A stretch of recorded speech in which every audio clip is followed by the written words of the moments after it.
the Whitewater Valley into the future of how you get news. The best coverage in the Whitewater Valley from the best news source. Kicks 96 and WHON Video News with Jeff Lane. How many lives are saved thanks to our digital mammography, detecting breast cancer in its earliest and most treatable stages?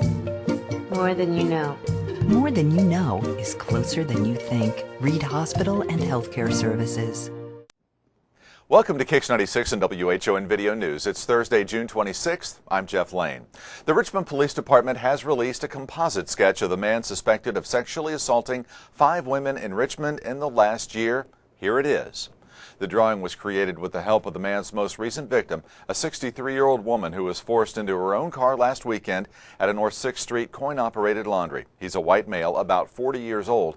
His most distinguishing characteristic is his height, or lack thereof. He's only about 5'2" and weighs around 140 pounds. The suspect in several recent armed robberies at gas stations in Richmond is also very short. Here's an image taken from a surveillance camera at the Sunoco station on Richmond Avenue earlier this month. If you can help police identify the suspect, call 983-7247. In a decision that was unpopular with almost all who attended, the Union County Area Plan Commission voted yesterday to recommend amending a current zoning ordinance for confined animal feeding operations, or CAFOs. The vote was 6-1, with Dennis Estridge voting no.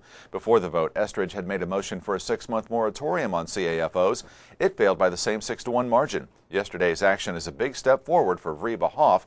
That company wants to establish a large dairy operation on US 27, about 4.5 miles north of Liberty, not far from Mitchell Road. Several Union County residents spoke against the CAFO. Randy Hartman said a 2,500 head dairy was the same as 57,000 humans in terms of manure management. Others were concerned about protecting Whitewater Memorial State Park and Brookville Lake. Union County commissioners will have the final say on the CAFO. No date has been set to hear the issue. The Richmond Community School Board met last night. The board approved increasing the cost of breakfast and lunches by roughly $0.25 per meal. It's the first increase in 5 years. Also, the board got a lengthy report on student transportation issues. Last year, the board outsourced a student transportation company, to a private company. That company hired back the majority of existing bus drivers for the coming school year. Board member Julie Rippiger wanted to know why several drivers with years of experience and clean driving records were not hired back, but about 10 brand new drivers were hired instead. A representative indicated that hiring decisions were based on more than just seniority. He also indicated that bus drivers will wear uniforms this fall. And the board heard about outsourcing substitute teaching. They will likely take action at the next school board meeting in 2 weeks. And here's something you don't see every day. A man wearing nothing but a blue Speedo, a white cape and sunglasses running across the tops of trains. That's exactly what happened in Connorsville last night. At around 8:15, about a dozen citizens reported seeing the man jumping from train top to train top near the Swifty station on Western Avenue. Police tracked the man down. He told them he was taking a picture for a contest for Captain Morgan. The prize? A trip to the Playboy Mansion.